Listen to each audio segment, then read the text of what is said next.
Վաղ առավոտյան ազգային անվտանգության ծառայողները ձերբակալել են նախկին վարչապետ Հովիկ Աբրահամյանի որդուն Արտաշատ համայնքի նախկին ղեկավար Արգամ Աբրահամյանին։ Քննչական կոմիտեից մանրամասնել են, որ դեռևս 2023 թվականի ապրիլի 30-ին Երևան քաղաքի Միասնիկյան պողոտայի շենքերից մեկի մուտքի մոտ կատարված ՍՎ-ի սպանությունը պատվիրել է Արգամ Աբրահամյանը։ Մասնավորապես պլանավորված համակողմանի ապացուցողական ու վարույթային գործողությունների ընթացքում պարզվել է, որ ԱԱ-ն կնոջը ԷԾ-ին կասկածելով ավետարանի հավատքի քրիստոնյաներ կրոնական կազմակերպության անդամ հոգևոր հովիվ ՍՎ-ի հետ անձնական փոխհարաբերություններ ունենալու, ինչպես նաև նրան խոշոր գումարներ տալու համար վրեժխնդիր լինելու շարժառիթով նպատակադրվել է կյանքից զրկել վերջինիս, սակայն որոշել է իր հանցավոր մտադրությունն իրագործել ոչ թե անձամբ, այլ իր անվտանգության աշխատակից ԳՀ-ի միջոցով, ասված է քննչական կոմիտեի հաղորդագրությունում։ Արգամ Աբրահամյանին կալանավորելու միջնորդություն է ներկայացվել դատարան։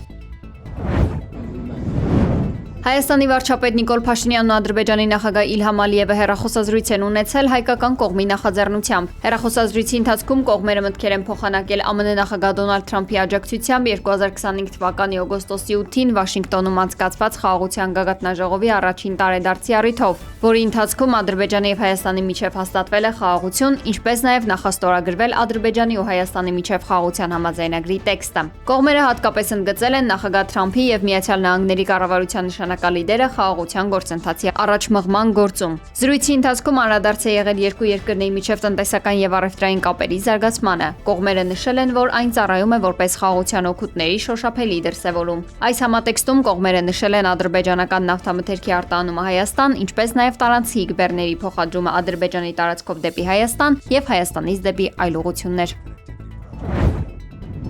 Թրիփ երթուղին պետք է Ադրբեջանին ապահովի Նախիջևան անխոչնդոտ մուտքով, ամրապնդի տարածաշրջանային ինտեգրումն ու արևելք-արևմուտք տրանսպորտային կապերը, հայտարարել է Ադրբեջանում ԱՄՆ գործերի ժամանակավոր հավատարմատար Էմի Քարլոնը։ Նրա խոսքով վերջին 1 տարում Թրիփի իրականացման ուղղությամբ զգալի առաջընթաց է գրանցվել եւ առաջիկա տարում գործընթացը կշարունակի արագանալ։ Քարլոնը նաեւ նշել է, որ ԱՄՆ-Ադրբեջան ռազմավարական գործընկերության շրջանակում կողմերն ընդլայնել են տնտեսական համագործակցությունը։ Նրա խոսքով հունիսին ստորագրվել է կրիտիկական նշանակության օգտակար հանածոների ոլորտում համագործակցության հուշագիր, անցկացվել է տնտեսական երկխոսություն, իսկ ամերիկյան ընկերությունները կնքել են միլիարդավոր դոլարների առևտրային եւ ներդրումային համաձայնագրեր։ Մենք դեռ նոր ենք սկսում աշխատանքը, առջևում դեռ շատ աշխատանք կա, ասել է ամերիկացի դիվանագետը։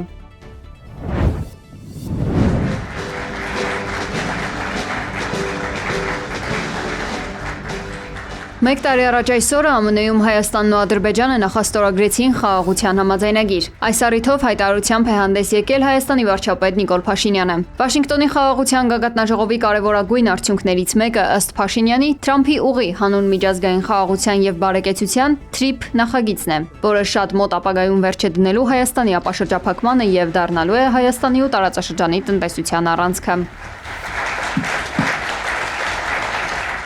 Փաշինյանի խոսքով TRIP-ը կնպաստի նաև նրան, որ Հայաստանն ու Ադրբեջանը միմյանց ընկալեն ոչ թե որպես խոչընդոտ, այլ որպես ճանապարհ եւ դրացի։ Առաջիկայում մենք կսկսենք TRIP նախագծի գործնական իրականացումը եւ սա դառնալու է տարածաշրջանային ու միջազգային մեծ իրադարձություն, ասել է Փաշինյանը։ Վարչապետն անդրադարձել է նաև Ադրբեջանում անազատության մեջ գտնվող հայերին, ընդգծելով, որ այդ հարցը շարունակում է մտահոգել հայկական կողմին։ Փաշինյանի խոսքով խաղաղությունն անշրջելի դարձնելու համար անհրաժեշտություն է Լեռնային Ղարաբաղի հայերի վերադարձի եւ Ադրբեջանից հայ փախստականների վերադարձի իրավունքի մասին, իսկ Ադրբեջանում արևմտյան Ադրբեջանի եւ արևմտաադրբեջանցիների վերադարձի իրավունքի մասին խոսույթները չշարունակելը։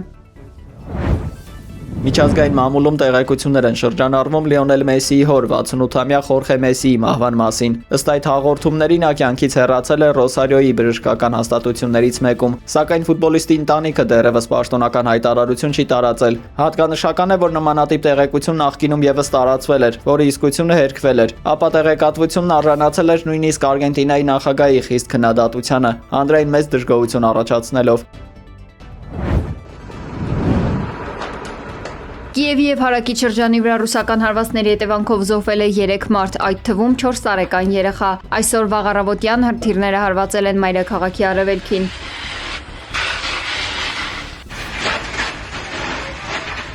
Տարածաշրջանային ռազմական վարչակազմի ղեկավար Տիմուր Թկաչենկոյի խոսքով ընկնող բեկորները վնասել են բնակելի շենքեր եւ մեքենաներ։ Արտակարգ իրավիճակների խմբերը մարում են մայրաքաղաքի տարբեր հատվածներում բռնկված հրդեհները։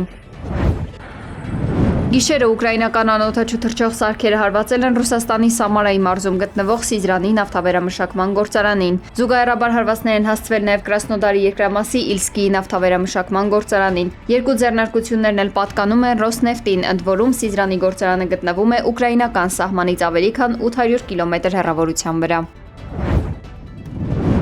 Ռուսաստանի անվտանգության դաշնային ծառայությունը ձերբակալել է չգրանցված կրիպտոկետերի ավելի քան 20 աշխատակցի։ Նրանք մեղադրվել են Ռուսաստանի քաղաքացիներից, ուկրաինական զանգերի կենտրոններից խարդախությամբ հափշտակված գումարների օրինականացման եւ կրիպտոարժույթով երկրից դուրս բերման համար։ Հանցավոր սխեմայում որպես գումար հավաքող ցրիչներ ներգրաված են եղել 18-ից 25 տարեկան երիտասարդներ։ Իսրայելի զինված ուժերը հարձակվել են Լիբանանի վրա։ Իսրայելի բանակը շարունակում է հարձակումներ գործել Լիբանանի հարավում գտնվող Ալ-Տահիր շրջանի ուղղությամբ։ Սա տեղի է ունենում Իտալիայում ԱՄՆ դեսպանատանը եռակողմ հանդիպման ֆոնին։ Կողմերը պայմանավորվել են սեպտեմբերին շարունակել բանակցությունները։ Իրանի հզոր զինված ուժերը ցույց են տվել իրենց պատրաստվածությունը, կարողությունները եւ հզորությունը աշխարհի ամենաթանկ բանակի դեմ։ X-ի իր էջում գրել է Իրանի արտգործնախարար Աբբաս Արաղչին։ Նա նշել է, որ ժամանակն է հույսը դնել սեփական ուժերի վրա եւ ընդունել իրական եղբայրությունը։ Երբ մուսուլմանները միասին են կանգնած, մենք կարող ենք դեմ առ դեմ դիմակայել չարամիտ արտաքին ուժերից եկող յուրաքանչյուր մարտահրավերի։ Պենտագոնի ղեկավար Փիթ Հեքսեթը հրահանգել է վերացնել բյուրոկրատական խոչընդոտները ու արագացնել կիբերզորքերի արմատական վերափոխման Կիբերքոմ 2 ծրագիրը։ Նա շեշտել է, որ կիբերմասնագետները այլևս ոչ թե պարզապես աջակցող ուժ են, այլ լիարժեք մարտիկներ, առանց որոնց հնարավոր չէ հաղթել ժամանակակից պատերազմներում։ Բացի այդ, հոկտեմբերի 1-ից կներդրվի ֆինանսական խրախուսման նոր համակարգ, առանձնապես բարդ առաջադրանքներ կատարող բարձրակարգ մասնագետներին պահելու եւ մոտիվացնելու նպատակով։ ԱՄՆ Սենատը հավանություն է տվել Ռուսաստանի Դաշնության դեմ պատժամիջոցների օրինագծին։ Այն թիրախավորում է Ռուսաստանի ֆինանսական հատվածը, քաղաքական ղեկավարությանը, օլիգարխներին եւ էներգակիրներից ստացվող եկամուտները։ Այն նաեւ նախատեսում է Իրանի նկատմամբ ընդլայնված պատժամիջոցներ, այդ թվում երկրի սպառազինության եւ էներգետիկ ոլորտների դեմ։ Օրինագծի առանցքային դրույթներից մեկը նախագահային թույլ կտա մինչեւ 100% մաքսատուրք սահմանել այն երկրների ապրանքների նկատմամբ, որոնք շարունակում են մեծ ծավալներով գնել ռուսական նավթ եւ գազ։ Դոնալդ Թրամփի բարձր ինքնագնահատականը բախվել է իրականությանը հարցազրույցներից մեկի ընթացքում, երբ լրագրողը հարցրել է, թե դեմոկրատները արդյոք կփորձեն նրան պաշտոնան կանել, եթե միջանկյալ ընտրություններում վերահսկողություն ստանան ներկայացուցիչների պալատում, Թրամփը փորձել է շրջանցել ուղիղ պատասխանը։ Շատ մարդիկ ասում են, որ ես բոլոր ժամանակների ամենալավ նախագահներից մեկն եմ։ Բայց նրանք այդպես չեն ասում։ Այո, բայց նրանք դա գիտեն, նրանք տեսնում են արդյունքները։ Սպիտակ տան ղեկավարը հակադարձել է, թե դժվար է հավատալ, որ դեմոկրատները կկարողանան իմփիչմենտ սկսել, սակայն դեմոկրատ օրենսդիրները արդեն իսկ ներկայացրել են պաշտոնանկության առնվազն 2 բանաձև Թրամփի երկրորդ ժամկետի որոշումների վերաբերյալ, անդրադառնալով տնտեսության եւ Իրանի հետ պատերազմի ֆոնին ամերիկացիների դժգոհություններին։ Թրամփը հերքել է անձամբ իր հասցեին հնչող քննադատությունը, փորձելով մեղքը բարթել իր իսկ ղեկավարած կուսակցության վրա։ Նրանք զայրացած են հանրապետականների վրա, այլ ոչ թե իմ, եզրափակել է նա։ Իսպանիայի կառավարությունը հայտարարել է, որ սահմանային հսկողություն կսահմանի Իտալիայից եկող չվերթների եւ նավերի վրա ներգաղթային աճի ֆոնին։ Իտալացի ուղևորների անձնագրեր եւ քաղաքացիության ստուգումները կսկսվեն շաբաթ օրվա կեսգիշերից եւ կշարունակվեն մինչեւ սեպտեմբերի 7-ը։ Կոլումբիան նոր նախագահ ունի Աբելարդո դե լա Էսպիրելան պաշտոնը ստանձնել է խոստանալով կոշտ պայքար մղել զինված խմբավորումների դեմ, ընդլայնել նավթի եւ գազի արտահանումը, կրճատել ծախսերը եւ սերտացնել կապերը ԱՄՆ-ի հետ։ Նրա նախագահությունը կտրուկ շրջադարձ է նշանավորում Գուստավո Պետրոյի ձախակողմյան կառավարության քաղաքականությունից հետո։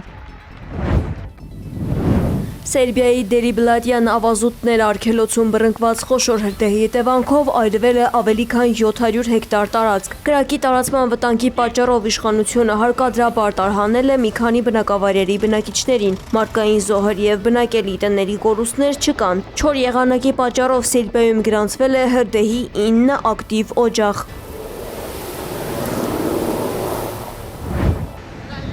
Ջակարտայի տեխնիկական սպասարկման շենքում խոշոր հրդեհ է բռնկվել, ընդգրկելով 11-ից 16-րդ հարկերը։ Ուժեղ քամիները ու շենքից ընկնող բեկորները խիստ բարդացրել են փրկարարների աշխատանքը։ 15-րդ հարկից տարհանել են ծուղակում հայտնված վերանորոգող աշխատակցին, ով տեղափոխվել է հիվանդանոց, զոհեր չկան։ Հրդեհաշիջման օպերացիային ներգրավել է 40 հրշեջ տեխնիկա և 200 մասնագետ։ Պատահարի պատճառը դեռևս պարզ չէ։